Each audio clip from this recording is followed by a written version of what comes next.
Bon, on va commencer la conférence si vous voulez bien. Je vais vous présenter le conférencier à la place de Philippe Lallemand. Il est retenu pour des obligations personnelles, des obligations familiales. C'est pour ça que je le remplace aujourd'hui. Nous allons avoir une conférence qui s'intitule « Pourquoi un catholique ne peut pas être climato-sceptique ?» Donc notre conférencier sera Philippe Comte, qui est ingénieur spécialisé en hydraulique urbaine. Vous avez écrit déjà pas mal de livres, entre autres « Faut-il se libérer du libéralisme »,« Afghanistan, guerre lointaine »,« Oser agir chrétien » et « Pour sortir de l'impasse écologique ». Donc vous êtes tout à fait à même de traiter ce sujet. Vous êtes en plus le référent écologie de l'Observatoire sociopolitique des diocèses de Fréjus-Toulon. Il y aura donc, comme à l'habitude, une conférence d'1 heure, et puis après, le jeu des questions. À vous la parole. Merci. Bonsoir à tous. Est-ce que tout le monde entend bien? C'est bon? Non. Mieux c'est comme ça, en fait. C'est plus pratique. Oui, alors, en fait, le titre était volontairement un peu provocateur, parce que je sais que dans les milieux catholiques, il y a une petite tendance au scepticisme sur les questions liées au climat, et peut-être aussi un peu plus largement sur les questions écologiques, et ce, malgré, effectivement, l'encyclique Laudato Si du pape François, qui date de quelques années. Et il y a pas mal de personnages, de livres qui sortent dans le milieu catholique, on va dire, sur ces questions-là. Vous avez entendu parler de M. Stanislas de Lormina, peut-être certains d'entre vous, ou Étienne Dernaz, peut-être aussi. Il y a d'autres climato-sceptiques qui sont peut-être plus connus, qui sont plus médiatiques, comme Vincent Courtillot, François Gervais ou Claude Allègre, qui était l'ancien ministre, qui a tenu des propos qu'on peut qualifier de climato-sceptiques, même si ce n'est pas tout à fait exact. Toutes ces personnes ont un point commun, sont tous des très grands scientifiques, mais aucun n'est climatologue. C'est déjà un point de départ. C'est-à-dire qu'ils ne connaissent pas le fin du métier, on va dire. Donc dans le plan, on va commencer par faire une présentation rapide du modèle standard qui explique le réchauffement climatique et pourquoi c'est d'origine humaine, qui est un petit panorama rapide. Ensuite, on va aller sur vraiment l'essentiel de l'argumentaire des climato-sceptiques, et surtout des remarques générales. Pourquoi ils remettent en cause le scénario standard, on va dire. Après, on va vite passer sur un certain nombre de remarques ponctuelles qui présentent pas beaucoup d'intérêt. Et ensuite, on va venir donc au cœur du sujet. Pourquoi un catholique, c'est important en titre, ne peut pas être climato-sceptique? Parce qu'il y a effectivement un lien entre le climato-scepticisme et l'approche qu'on a de la science. Donc voilà rapidement ce qu'on va faire ensemble. Et ensuite, bien sûr, on aura tout le temps pour poser des questions.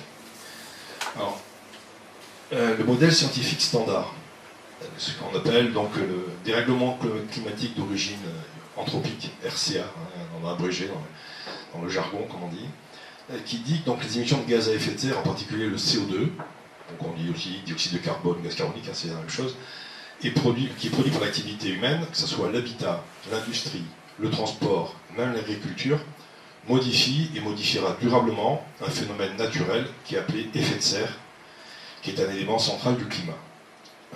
Alors ce modèle, ou plus exactement ce paradigme, c'est un terme sur lequel j'ai beaucoup revenir, le terme de paradigme scientifique. Parce que c'est un avis central dans une approche correcte qu'on doit avoir de ces problématiques. Donc le modèle standard indique que ces émissions conduiront probablement à un réchauffement, à un dérèglement du climat. Il y a des termes qui sont, à mon avis, très peu dissemblables, puisqu'on sait que des réchauffements locaux peuvent aboutir à des refroidissements sur d'autres zones. Enfin, on ne va pas revenir dans ces détails-là, c'est pas très intéressant. Donc on dit réchauffement ou dérèglement climatique, c'est la même chose. Peuvent être catastrophiques pour l'humanité. Bon, les conséquences, on les connaît, c'est la fonte des glaciers, les glaciers des pôles, mais également les glaciers dans les montagnes. Il va y avoir des modifications de biotopes, donc des zones de culture qui vont changer. On sait déjà, par exemple, dans la région, la date des vendanges se décale de plus en plus vers le mois d'août, alors qu'avant c'était en septembre. Donc au bout d'un moment, on risque d'avoir des problèmes vraiment de fond sur la production agricole, c'est-à-dire des biotopes qui vont se déplacer, des variétés agricoles qu'on ne pourra plus cultiver dans certaines zones. et qu'on pourra peut-être, on prend peut-être du vin en Angleterre dans quelques décennies, et on en fera peut-être plus à Bordeaux. C'est possible. Il y a un rapport qui date un peu maintenant, qui date de 2005-2004, qui s'appelle le rapport Stern, qui avait chiffré, bon, avec une très grande louche bien sûr, parce que dans ces matières-là, il y a beaucoup d'approximations, le coût approximatif à 5 000 milliards de dollars. C'est à peu près donc le PNB total de la France. Alors l'effet de serre, qu'est-ce que c'est? Donc c'est un processus naturel qui résulte de l'influence de l'atmosphère sur les différents flux thermiques qui arrivent sur la planète. Donc la planète, si on fait abstraction de la géothermie, toute l'énergie, quelle que soit sa forme, a comme origine l'irradiance solaire. C'est l'irradiance solaire qui amène l'énergie sur la planète.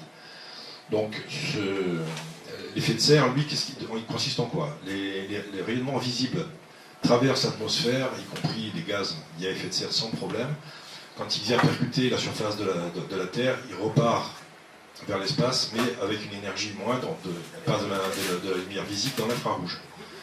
Et dans l'infrarouge, par contre, ces rayonnements sont captés par les gaz à effet de serre, donc le gaz carbonique, mais aussi le protoxyde d'azote, le méthane, etc. Ce phénomène, c'est lui que les scientifiques considèrent comme responsable de la différence très importante de température entre la Terre et Vénus. La Terre et Vénus reçoivent en irradiance solaire le même ordre de grandeur. Il y a à peu près 2000 watts par mètre carré sur Vénus et 1500 watts par mètre carré sur la Terre. Bon, sur la Terre, la température moyenne, c'est 15 degrés. Moyenne. Sur Vénus, c'est 467 degrés.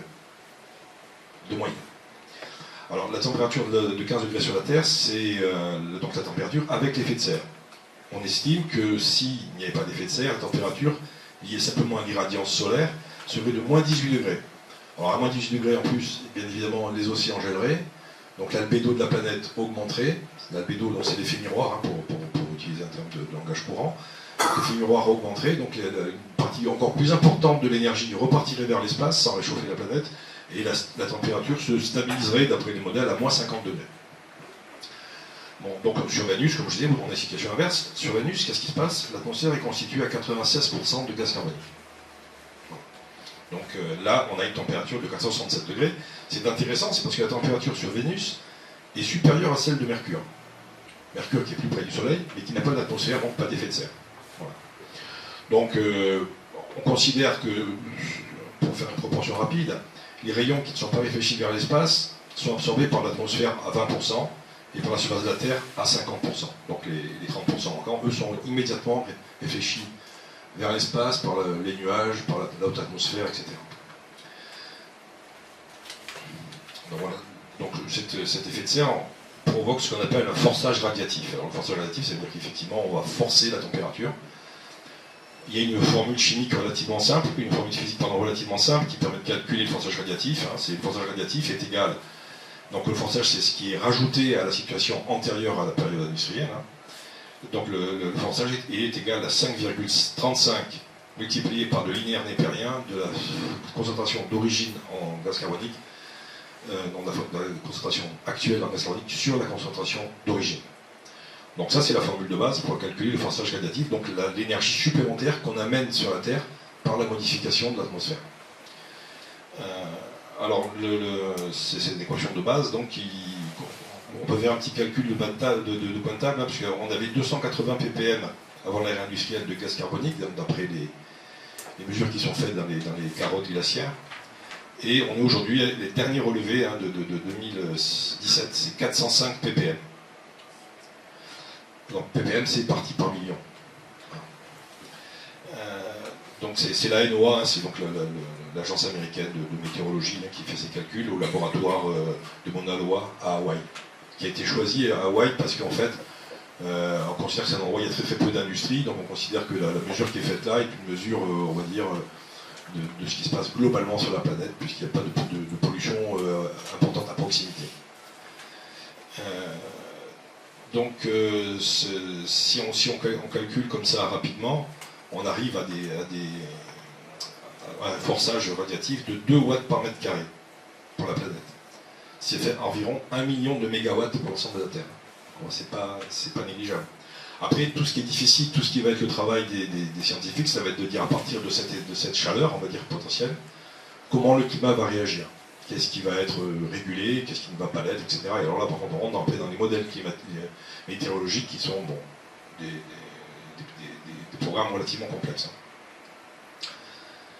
Alors, c'est effectivement le phénomène qui est similaire à celui qu'on connaît dans les serres de culture. Dans les serres de culture, c'est exactement la même chose. Hein. Le vert, l'espace, c'est la lumière visible qui rentre dans la serre, et quand il vient frapper les végétaux et le sol, il perd en énergie, il devient de l'infrarouge, et quand il ressort plus difficilement de la serre, donc la température de la serre va augmenter par rapport à ce qui se passe à l'extérieur, naturellement, sans être même chauffé.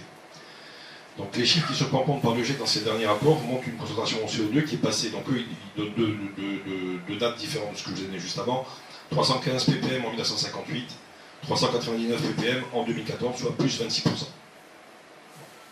Ça c'est l'état actuel de la modification de l'atmosphère. Donc les différents calculs, les modèles climatiques dont je parlais juste avant, donnent une fourchette suivant les modèles, hein, puisque le GIEC, contrairement à ce qu'on entend parfois, il donne toujours des fourchettes d'estimation en disant il y a des fourchettes hautes, des fourchettes basses, il y a des inconnus, il y a des choses qu'on ne maîtrise pas complètement. Donc il donne une fourchette qui est plus 1,5 degré, plus 4 degrés pour la fin du siècle. Alors qu'est-ce que c'est que le GIEC? J'en parlais juste avant. Le GIEC, le terme, l'acronyme, c'est Groupe d'experts intergouvernemental sur l'évolution du climat. En anglais, on dit IPCC. C'est la même signification. Hein. On peut entendre les deux, ou le GIEC ou l'IPCC, c'est le même organisme. Alors, c'est une organisation qui a été créée en 1988 à la demande du G7. Ce n'est pas du tout un organisme scientifique. C'est un organisme politique qui a été créé à la demande des dirigeants du G7. Alors, le G7, c'est quand même pas des pays. C'est pas Cuba et le Venezuela, hein, c'est les USA, le Japon, l'Allemagne, vous connaissez la liste. Hein. Et ils ont demandé donc à l'Organisation météorologique mondiale et au Programme pour l'environnement des Nations Unies de mettre en place une nouvelle structure. Et ils lui ont donné une tâche précise. Le rôle du GIEC, c'est, je cite, d'expertiser l'information scientifique, technique et socio-économique qui concerne le risque de changement climatique provoqué par l'homme. Donc en fait, le GIEC ne fait aucune étude, le GIEC ne fait aucune expérience. Le GIEC, lui, ne fait que collationner la littérature scientifique qui est produite par l'ensemble des laboratoires du monde, des adhérents du GIEC, et le collationne, en fait une synthèse. C'est ça les rapports du GIEC. C'est une synthèse de ces différentes études. Ce n'est pas une étude en tant que telle. On utilise des fois le terme de méta-étude, enfin en tout cas c'est vraiment cet objectif-là qui est de collationner l'ensemble de la littérature scientifique. Alors, la littérature scientifique, hein, j'y reviendrai, c'est tout ce qui est publié dans les revues à comité de lecture. Donc les articles sont validés par les pairs, c'est-à-dire par d'autres spécialistes de la même matière. Alors comme toutes les organisations de l'ONU, hein, comme l'OMS, le GIEC, c'est pas une association de personnes physiques. Les membres du GIEC, ce sont les États membres de l'ONU qui adhèrent au GIEC. Donc, comme je disais, c'est pas du tout un laboratoire. C'est un organisme qui est ouvertement politique, qui est chargé de préparer des synthèses pour les décideurs. Alors, il y a le rapport complet, d'ailleurs, le rapport du GIEC qui fait plusieurs centaines de pages, qui a plusieurs même volumes. Et il y a souvent ce qu'on appelle le résumé pour les décideurs, qui fait une cinquantaine de pages, que la plupart des décideurs devraient lire. Bon, généralement, ils ont des directeurs de cabinet qui en font une synthèse sur un A4. Et ce que disent les journalistes, en général, spécialisés de la question, ils lisent les 30 pages. Hein. Il y a peu de monde qui se palpe les 300 pages du rapport complet. Alors, quelles sont les critiques principales que l'on fait au GIEC? Alors, il y a des critiques vraiment ponctuelles. On va soulever une nouvelle étude qui a montré qui avait en doute etc. Je vais y revenir rapidement après, mais ce n'est pas le plus important. Le plus important, c'est les critiques générales. Et il y a un article des Échos qui est de juillet 2018, hein, qui est assez récent, qui défend le point de vue des sceptiques et qui dit en substance, je vous cite l'article, les sceptiques en la matière ont un comportement assez sensé. Premièrement, ils rejettent l'idée qu'un consensus soit un argument, puisque la science n'est pas quelque chose qui se décrète à la majorité. La plus belle théorie du monde, défendue par une écrasante majorité de scientifiques, peut s'effondrer en quelques minutes face à la démonstration solide d'un simple étudiant dans sa chambre universitaire. Deuxièmement, ils disent, ils rejettent l'idée qu'une institution auréolée de gloire suffise à faire la véracité d'une théorie. Ce n'est pas parce que la NASA ou le GIEC sont des organismes respectables qui ne se fourvoient pas. Le fait de dénoncer un argument d'autorité est toujours admissible dans un débat. Et troisièmement, ils rejettent l'idée que la loi devrait être décrétée avant que la vérité soit définitivement connue. Questionner la nécessité d'une législation est un devoir civique. Après tout, si les promoteurs de la théorie du changement climatique ont raison, le monde est en péril, mais rien ne prouve non plus que leurs solutions ne le détruiront pas s'ils ont tort. Une personne raisonnable prend la peine de réfléchir avant de se lancer dans une action ayant des conséquences. Fin de citation. Donc ça c'est in extenso l'article des Échos qui, à mon avis, est assez bien vu. Il cite les 3 remarques les plus fréquentes d'ordre général qu'on fait contre l'activité du GIEC. Après on entend des remarques spécifiques, hein, du style, ça part du plus prosaïque au plus juste, hein, des fois. Le climat a déjà changé, en particulier il a fait plus chaud à l'an 1000 au Groenland pendant l'optimum médiéval. Bon, rien de nouveau sous le soleil. Après, il y en a qui, ça relève de l'orgueil humain de se voir capable de changer le climat de toute la planète. Où le gaz carbonique n'est pas un polluant, il est indispensable à la croissance des plantes. C'est l'augmentation de température qui est la cause de la teneur en CO2 et non l'inverse. C'est la variation d'irradiance solaire qui est à l'origine des changements observés. L'épaisseur de l'indice antarctique augmente, ce qui est en contradiction avec le réchauffement. Que changeront 2 ou 3 degrés de plus ou de moins, c'est moins que l'écart été-hiver. Ou ils ne savent pas prédire le temps qu'il fera la semaine prochaine, ils veulent nous faire croire qu'ils peuvent le prédire pour la fin du siècle. Aussi, vous voyez comme il fait froid cet hiver, oui, le réchauffement. Il y avait un tweet assez rigolo de Donald Trump, je ne sais pas si vous avez vu, quand il y a eu le blizzard cet hiver aux États-Unis, où il avait dit on aimerait bien avoir un peu de ce sacré réchauffement climatique en ce moment. Bon. C'était drôle, c'est toujours ça. Pas forcément juste, mais drôle. Alors, je ne vais pas traiter ces 9 remarques que j'ai faites rapidement, il y en a d'autres, hein, de toute façon. J'ai juste en prendre une au hasard. Hein. La question de l'augmentation du volume des glaces dans la partie centrale de l'Antarctique. On dit que c'est pas normal comment les glaces augmentent alors qu'il fait de plus en plus chaud. Bon, simplement une remarque, hein, du bon sens. Hein. Il ne neige pas en dessous de moins 25. Bon. Si la température passe de moins 30, mais il ne neige pas, à moins 20, où il va neiger, ben le volume de glace va augmenter. C'est tout bête. Hein. Bon, après, on pourrait parler d'autres problèmes. Le problème de l'irradiance solaire, évidemment, est parfaitement connu des météorologues. Les cycles solaires sont pris en compte, bien sûr, dans les modèles. Bon, évidemment que les météorologues savent tous, et tous les scientifiques le savent d'ailleurs, que le CO2, c'est la nourriture des plantes, et même la plupart des gens, je pense, dans un sondage, 95% des gens le savent. Donc, c'est vraiment pas un argument de penser que les météorologues ne prennent pas ça en compte. Je pense que ça relève plus de la mauvaise foi que d'autres choses. Alors, donc, je vais traiter plus profondément les questions d'ordre général. On va d'abord commencer par la question du consensus. Alors, contrairement à ce que disent les auteurs de l'article des Échos, les paradigmes scientifiques ne changent pas en un quart d'heure à partir de la démonstration d'un étudiant dans sa chambre. Ça ne fonctionne pas comme ça. Alors, il y a un épistémologue qui s'appelle Thomas Kuhn qui a donc bien pointé le concept de paradigme scientifique dans les années 60 et montré comment ces paradigmes évoluent. Alors je vais prendre un exemple qui est dans un autre domaine, hein, qui est la théorie de la dérive des continents d'Alfred Wegener. Wegener a énoncé sa théorie en 1912, en disant, en constatant, une remarque de bon sens, que la côte de l'Amérique du Sud se calait parfaitement dans la côte de l'Afrique. Et donc il dit, bah oui, ça devait être ensemble, ça s'est cassé, et puis ça a dérivé. Bon, le problème c'est qu'à l'époque, il n'avait pas de modèle qui tenait la route en termes des énergies nécessaires à faire dériver les continents. Donc tous les géophysiciens de l'époque sont tous foutus de lui en disant c'est pas possible, où sont les forces, machin, etc. Donc bon, son intuition est devenue le nouveau paradigme scientifique en 1960. Donc 50 ans après, pas en un quart d'heure. Hein. Parce que, entre-temps, on a fait des découvertes, en particulier de la convection dans le manteau, qui permettait de trouver les forces nécessaires à la dérive des continents. Donc vous voyez, un paradigme scientifique, ça ne change pas en un quart d'heure. Dans ce cas-là, c'était 50 ans. Aujourd'hui, le paradigme en climatologie, c'est la cause anthropique du réchauffement du climat. C'est ça, le paradigme scientifique. Ce qui ne veut pas dire que dans 50 ans, ça sera le même. Hein. On va le voir après. Alors je vais vous expliquer comment on est arrivé, enfin, une des meilleures preuves, à mon avis, de ce consensus, hein, qui est parfois mis en cause dans la presse. Hein. Il y a un universitaire qui s'appelle M. Cook, qui en 2013 a fait une étude qui s'appelle, excusez mon très mauvais anglais, Quantifying the Consensus of Anthropologic Global Warming in the Scientific Literature.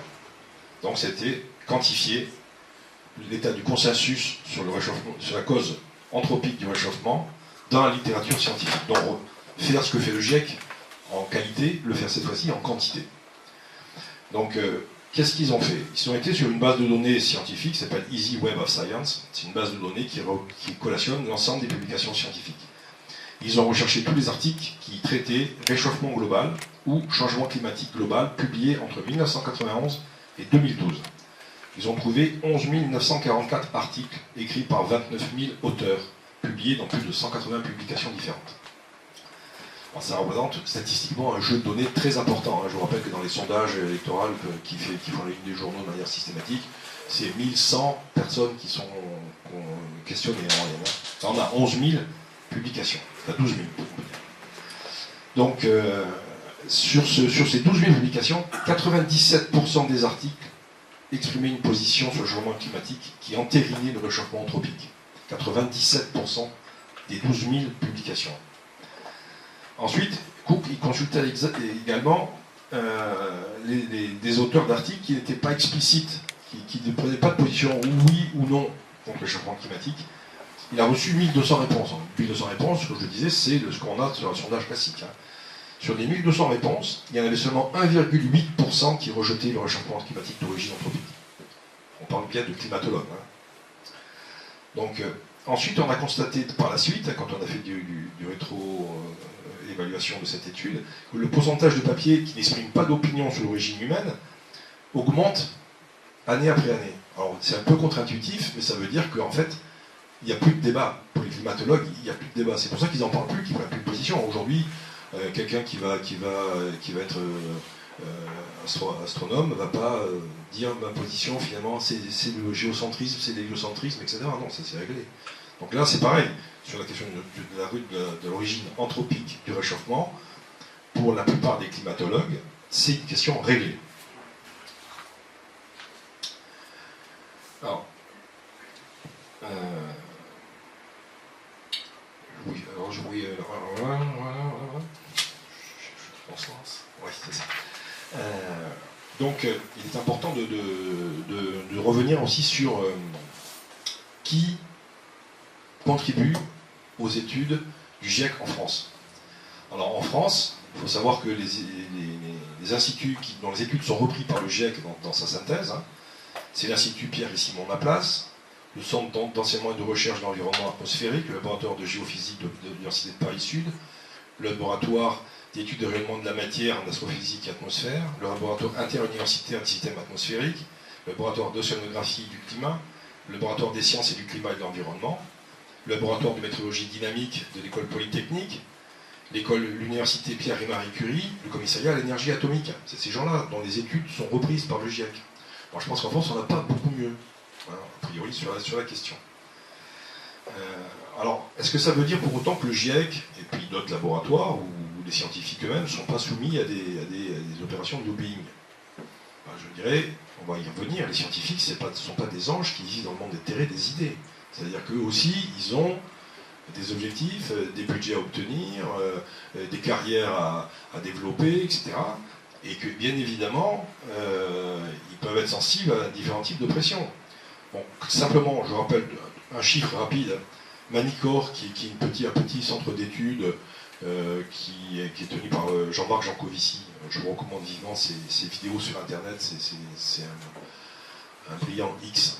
Bon, tous les X ne sont pas... Vous connaissez l'histoire du polytechnicien qui on demande de passer des pâtes. Il a une casserole, alors il dit je prends une perceuse, je perce des trous au fond de la casserole, je perce les pâtes. Et après on lui dit voilà, vous avez une passoire, vous devez passer les pâtes. Il dit je bouche les trous, je me ramène au problème précédent. Donc tous ne sont pas comme ça. Alors Jancovici et son petit bureau d'études, et il a un capital de 7 622 €. Total, c'est les chiffres 2014, c'est 18 milliards d'euros. Vous comprenez bien qu'en termes de lobbying, les moyens ne sont pas vraiment symétriques. Et bien évidemment, les entreprises qui vendent des énergies fossiles n'ont pas franchement intérêt à ce qu'on diminue les ventes, c'est évident. Mais encore une fois, moi je ne mets pas du tout en cause, comme certains le font, attaquent les climato-sceptiques en disant ouais, ils sont subventionnés par les pétroliers, etc. C'est pas ça la question, je dis simplement que l'immense majorité des scientifiques qui défendent le réchauffement climatique d'origine humaine, ou la toute petite minorité qui s'y oppose, les uns et les autres, sont des êtres humains, ne sont pas des saints, ils ont des intérêts, ils ont des carrières à développer. Il y avait eu une petite polémique sur l'université d'East Anglia, qui est une université importante justement dans les études sur le réchauffement climatique, parce qu'il y a eu des échanges de mails qui sont devenus publics. On avait parlé de ClimateGate à l'époque, parce qu'ils avaient échangé des mails pour attaquer des confrères qui émettaient des hypothèses contraires aux leurs, etc. Ah bah oui, mais ça existe partout. Hein. Je rappelle quand même que l'affaire Galilée, qui est le début de la science, Galilée, il avançait des théories sans preuve, il comptait bien sur le soutien du pape pour cultiver sa célébrité, etc. Hein. Donc je veux dire ça, depuis que la science est la science, je dirais même depuis que l'homme est l'homme, c'est toujours comme ça. Donc les climatologues ne sont pas exempts de ce genre de problématiques. Troisième point donc, qui était soulevé par l'article des Échos, donc, je vous rappelais, c'était la question du changement de paradigme, la question des institutions, et après faut-il attendre une certitude.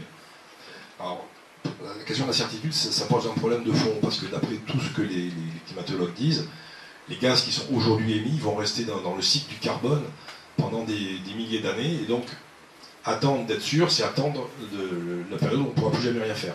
Donc ça sera acquis, et le réchauffement sera définitivement, si le paradigme est juste, hein, bien sûr, où le réchauffement sera déjà entériné, où on ne pourra plus agir dessus. Aujourd'hui, on dit vraiment que c'est les 10 ans qui viennent qui sont décisifs, après ça sera fait. Quoi.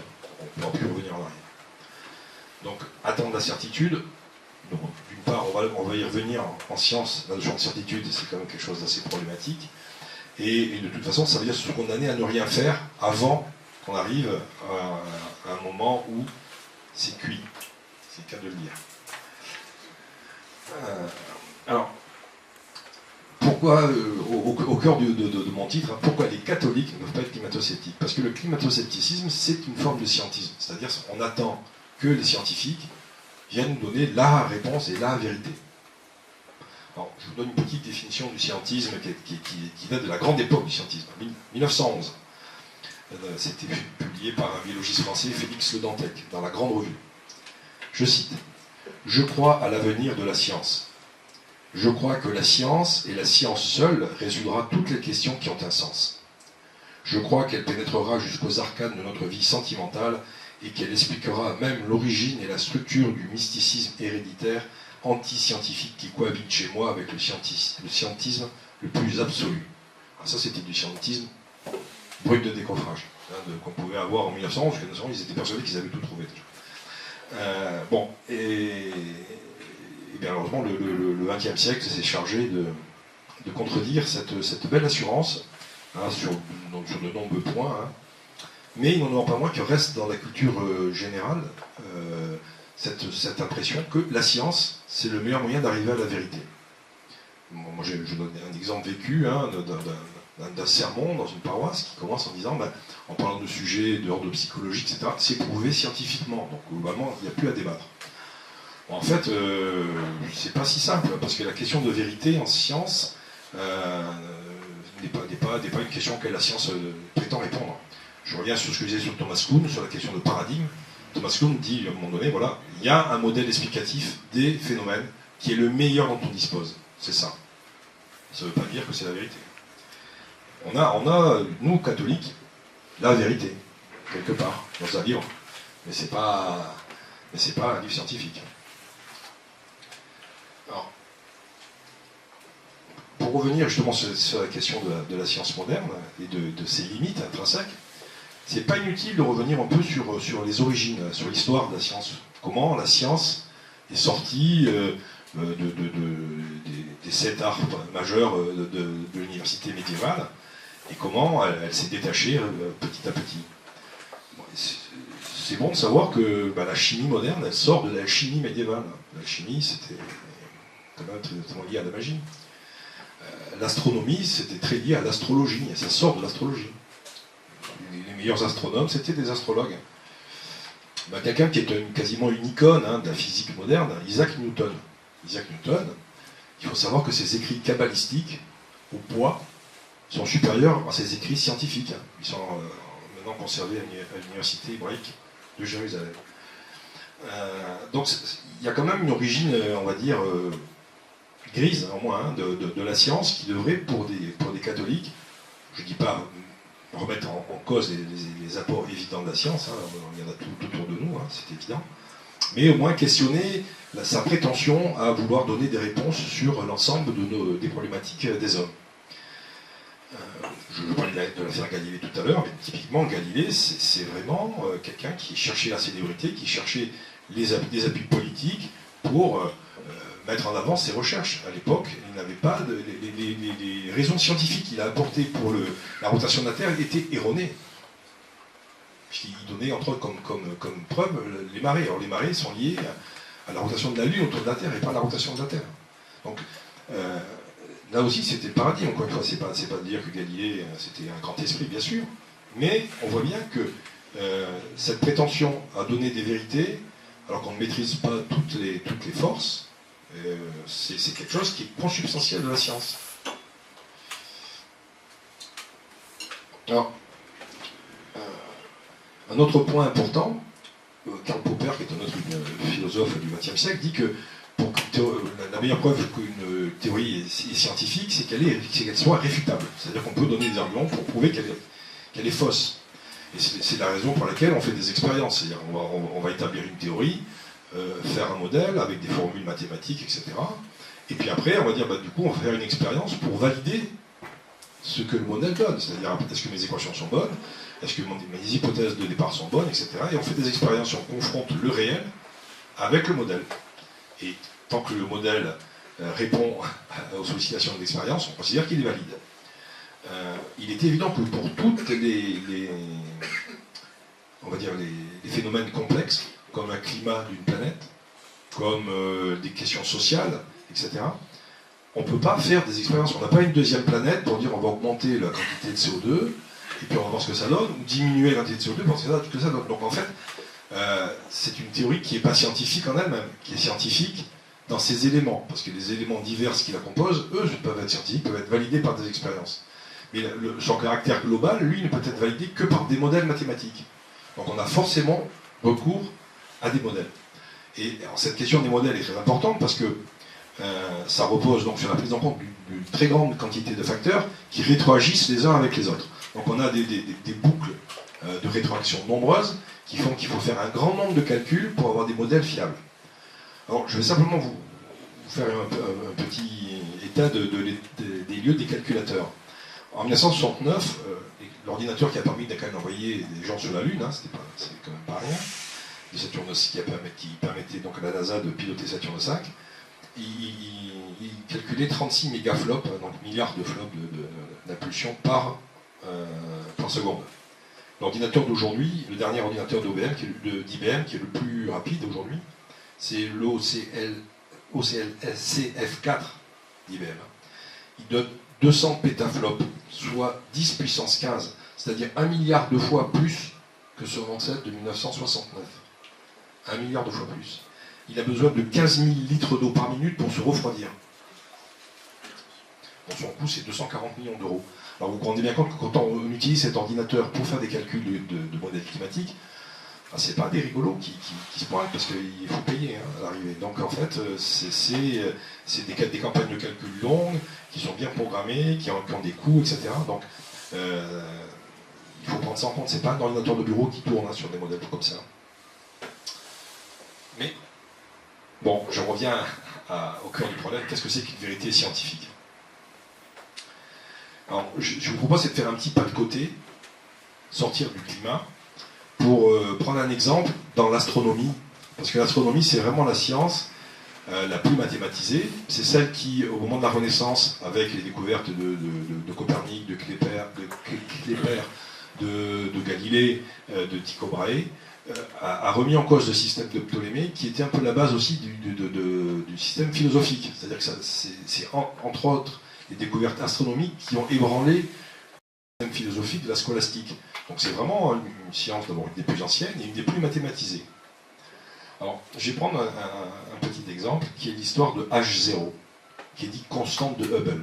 Alors, la constante de Hubble, c'est une constante qui permet de mesurer la vitesse d'expansion de l'univers. Donc, vous savez, dans le modèle standard d'aujourd'hui, qui commence à être de plus en plus remis en cause d'ailleurs, on parle de paradigme, il y a le Big Bang au départ, et ensuite les différentes galaxies s'éloignent de notre galaxie d'autant plus vite qu'elles sont plus loin. Et cette expansion donc, de l'univers est calculée donc, grâce à cette constante de Hubble. Alors Hubble, il a mis ça en évidence, le décalage vers le rouge des galaxies, en 1930. On revient sur la question des délais, hein, et du fameux quart d'heure de l'article des Échos. Donc en 1930, il fait un calcul de sa constante, et il dit 500 km par seconde moins 1 par mégaparsec moins 1. Bon, passons sur l'unité. Hein. Donc on va dire 500 pour la valeur de la constante de Hubble. Bon, le problème, c'est que quand on rétropédale les galaxies les plus lointaines avec cette valeur de constante, on arrive à un âge de l'univers de 2 milliards d'années. Bon, il y avait quand même quelque chose qui était un peu embêtant, puisque l'âge de la Terre, à l'époque, était fixé par des géologues à 3 milliards d'années. Donc ça faisait un os un peu difficile à avaler. Comment l'univers peut-il être plus jeune que la Terre? Bon, donc ils se disent, bon, il y a un peu tout qui ne va pas, donc ils refont des calculs, etc. Ils modifient la relation luminosité-distance des étoiles, et ils arrivent à un nouvel calcul du H0 qui porte l'âge de l'univers à 4 milliards d'années.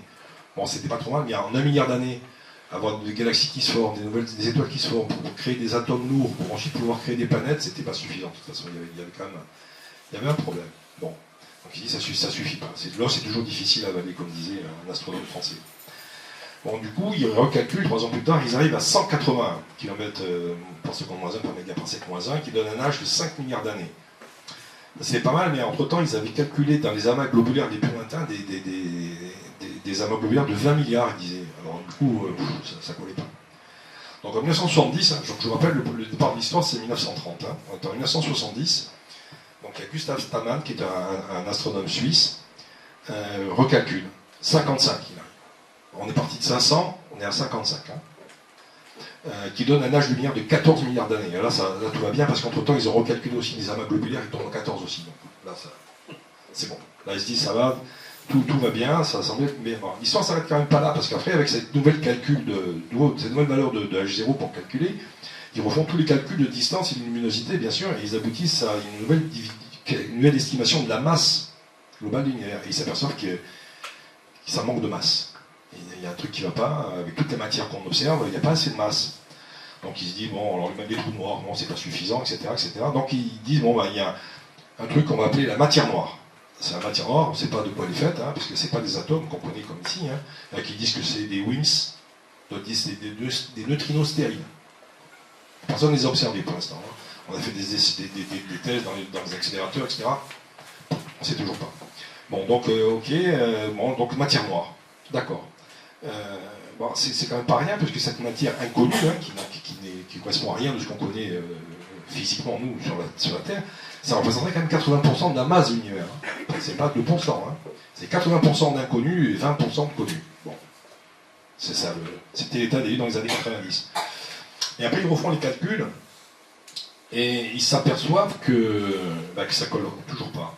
Cette fois-ci, dans les grandes distances, il y a un problème, il semble qu'il y ait une force qui contrebalance la gravité, qui s'oppose à la gravité.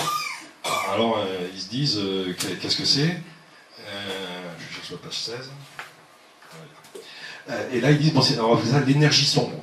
On ne sait pas qu'est-ce que c'est. Hein, c'est une nouvelle forme d'énergie qu'on ne connaît pas. Bon, en utilisant la formule d'Einstein que vous connaissez tous, E égale mc2, on peut transformer cette énergie en masse. Et du coup, on arrive au paradigme actuel de l'astronomie. C'est tous les atomes de l'univers, toutes les étoiles, toutes les planètes, etc., 5%. La matière noire, 26%. L'énergie sombre, 70%. Donc, dans le paradigme actuel de l'astronomie, on connaît 5% de la masse énergie de l'univers. C'est ça le paradigme actuel. Bon, il y en a qui travaillent sur des théories alternatives, de supercordes, etc. Je passe sur les détails. Mais vous voyez comment un paradigme scientifique évolue, il évolue lentement.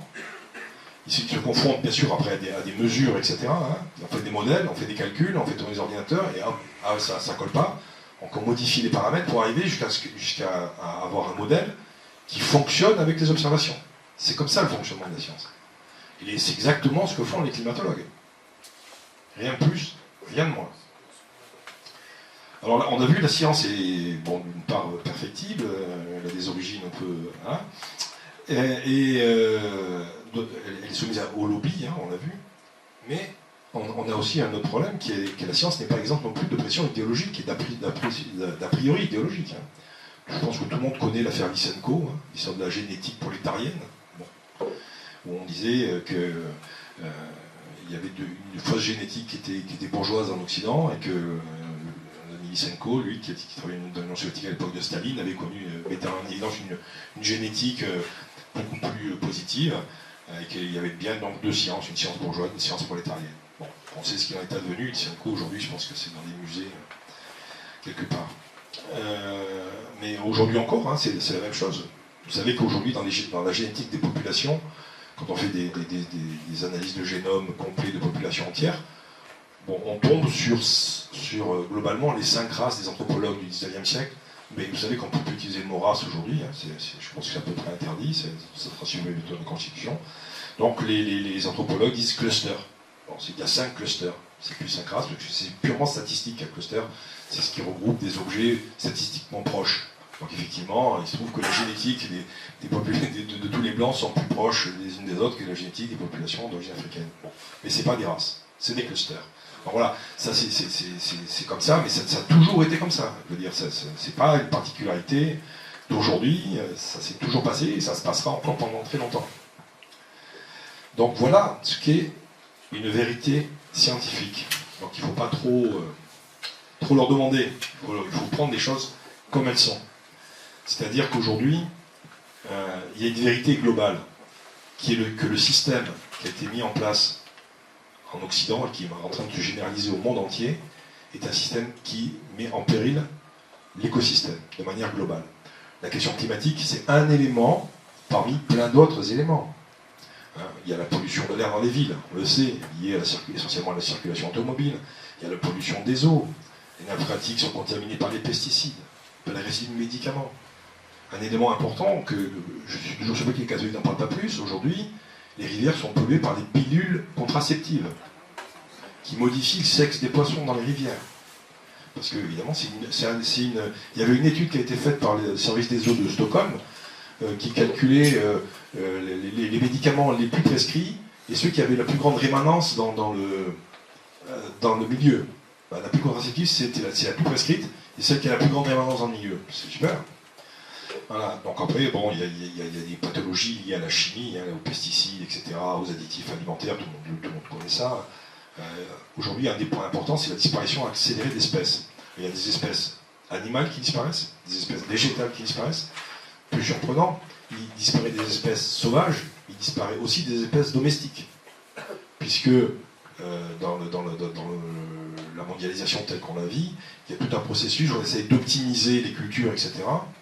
Vous avez des trucs absolument effarants. Hein. C'est l'exemple que je donne dans mon bouquin sur l'écologie, où à la FAO, vous avez un étage, vous avez des gens qui travaillent pour optimiser le rendement du riz, pardon. Ils doivent le faire aussi pour le blé.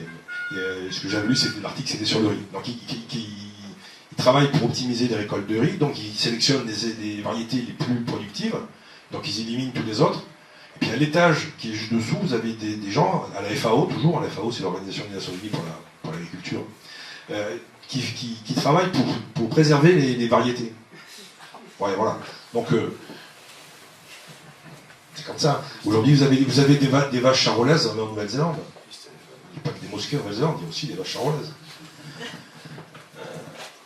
Donc, bon, il y a la question des espèces invasives est aussi un problème majeur. La question de la pollution des océans par les plastiques. On considère qu'au milieu du siècle, il y aura plus de plastique dans l'océan que de poissons. Donc, je veux dire, ce que je veux vous dire, c'est que le réchauffement climatique, c'est jamais qu'un signe parmi d'autres. Il faut prendre le paradigme scientifique. Moi, à mon sens, pour résumer un peu ma position, avant d'entrer dans d'autres détails, il faut prendre le paradigme scientifique pour ce qu'il est. Et actuellement, c'est celui-là. C'est ça que disent les climatologues. Peut-être dans 50 ans, ça sera différent. En tout cas, c'est ça. Et il faut le prendre avec les autres apports de la science, et il faut le marier avec d'autres apports, des questions économiques, des questions sociales, et pour nous catholiques, ce qu'il y a écrit dans la Bible, ce que le pape écrit dans son encyclique. Donc, être climato-sceptique pour un catholique, ça veut dire, on se mêler de débats sur lesquels on n'a pas grand-chose à porter. Je vous prends un exemple tout bête. Il y avait tout un débat, il y a 5-6 ans, actuellement je pense qu'il est à peu près réglé. Il y avait 2 climatologues qui étaient de très bon niveau aux États-Unis qui s'échappaient un peu pour savoir si le changement climatique allait provoquer ou non une augmentation des cyclones dans le golfe du Mexique, oui ou non.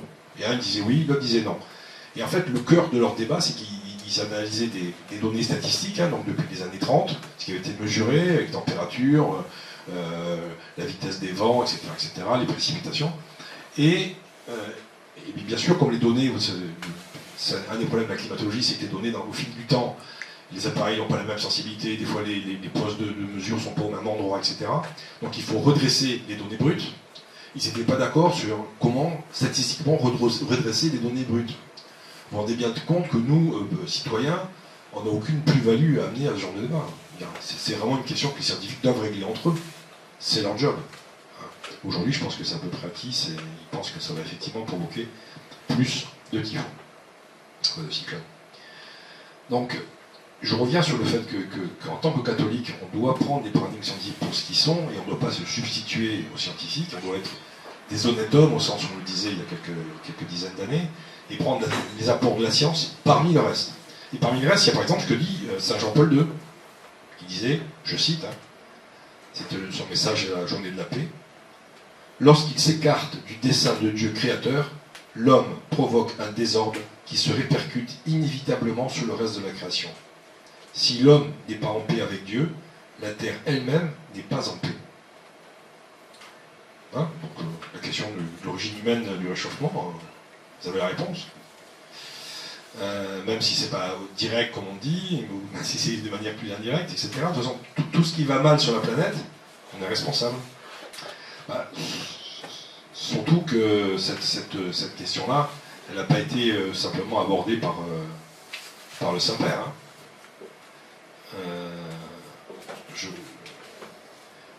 Il y avait Saint Paul qui, dans son épître aux Romains, il spécifiait bien la lourdeur de la responsabilité de l'homme. Ainsi donc, par un seul homme, le péché est entré dans le monde, et par le péché, la mort. Donc c'est bien l'homme qui amène le désordre dans l'univers. Donc c'est pas surprenant que dans la mesure où on développe un système social de plus en plus éloigné du système social que l'Église préconise, dans la doctrine sociale de l'Église, et ce n'est pas surprenant que dans la mesure où on promeut ce type d'organisation sociale, ses conséquences soient mauvaises pour la création. Puisque la création de Dieu est adéquate, bien sûr, à un modèle de développement social qui est un modèle de développement catholique. Ce qui n'est pas... c'est pas un scoop, en disant que le monde dans lequel on vit aujourd'hui est catholique sur cette marge les plus extrêmes. Tout ce qui est les forces les plus dominantes ne sont certainement pas catholiques. Ça ne peut pas avoir d'autres origines religieuses, mais pas catholiques, ça c'est ça. Je reviens sur la question de la doctrine sociale, donc, qui devrait être la base de l'organisation de la société, et moi, ça devrait être ce que les catholiques devraient promouvoir, et pas promouvoir une étude scientifique, aussi louable soit-elle. Et cette doctrine sociale, elle est, je dirais, à l'opposé du modèle social qui est le nôtre aujourd'hui. Juste 3 citations sur 3 points, à mon avis, très importants. La question du libéralisme. Vous disiez tout à l'heure que j'ai écrit, j'ai participé, parce que c'est un ouvrage collectif, sur faut-il sortir du libéralisme. Je cite simplement le pape Pie XI. Il disait, dans son encyclique Quadragesimo Anno, je ne suis pas meilleur en latin qu'en anglais, c'est notre devoir pastoral d'avertir les peuples du péril redoutable qui les menace, qu'ils se souviennent tous que le socialisme a pour père le libéralisme. Autre point, on est dans un monde extrêmement financiarisé, où le moteur essentiel de l'économie et de ce fait-là de l'organisation sociale est essentiellement financier. Je rappelle qu'il y a une doctrine ancienne qui, à ma connaissance, n'a jamais été remise en cause par un document d'une importance aussi importante qu'une encyclique, qui est l'encyclique Vix Pervenit de Benoît XIV, qui traite de la question de l'usure et qui condamne fermement l'usure. Je cite le pape.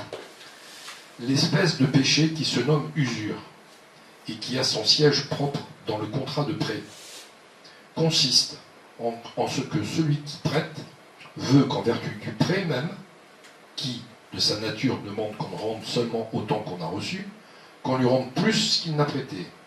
Et il prétend, en conséquence, qu'outre son capital, il lui est dû un profit en raison du prêt. C'est pourquoi tout profit de cette nature est illicite et usuraire. C'est clair.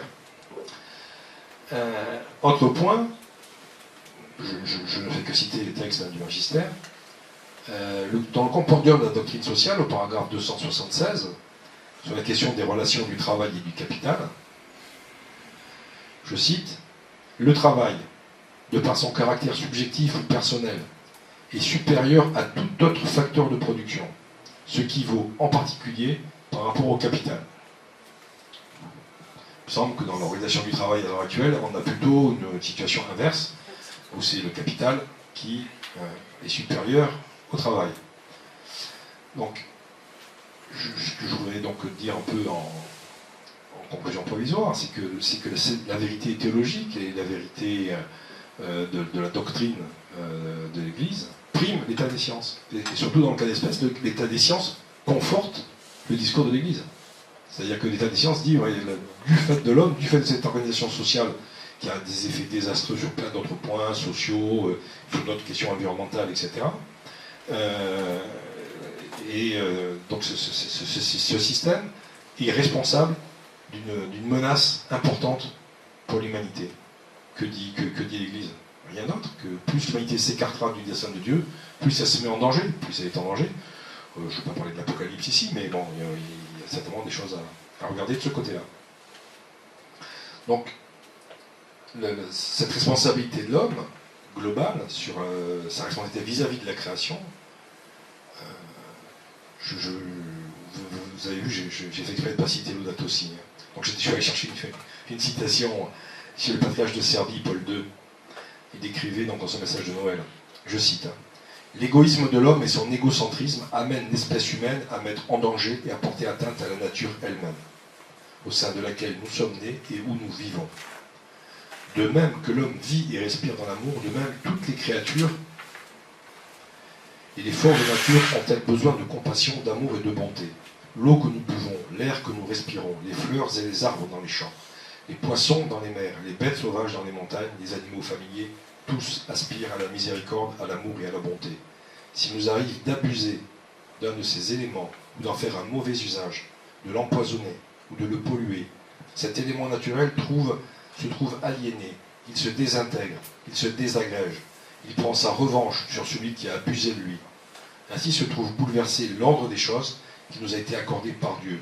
L'eau perd son goût, la terre et par conséquent les produits de la terre sont contaminés, contaminant ainsi ceux qui les consomment, les hommes et les autres créatures, le climat se modifie, la glace fond au pôle Nord, l'ordre naturel des saisons disparaît, la température qui s'élève prépare, Dieu nous en garde, le globe terrestre à se consumer un jour dans le feu.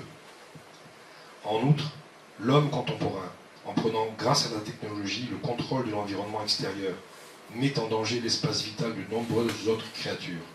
Au lieu de se consacrer au domaine illimité de l'esprit et à leur conquête, donc à des secteurs d'activité qui ne menacent personne et qui confèrent de surcroît leur plénitude à toute chose et ouvrent des horizons indicibles de développement et de perfectionnement, l'homme se tourne vers ce qui par nature est limité et éphémère, devenant ainsi lui-même limité et handicapé.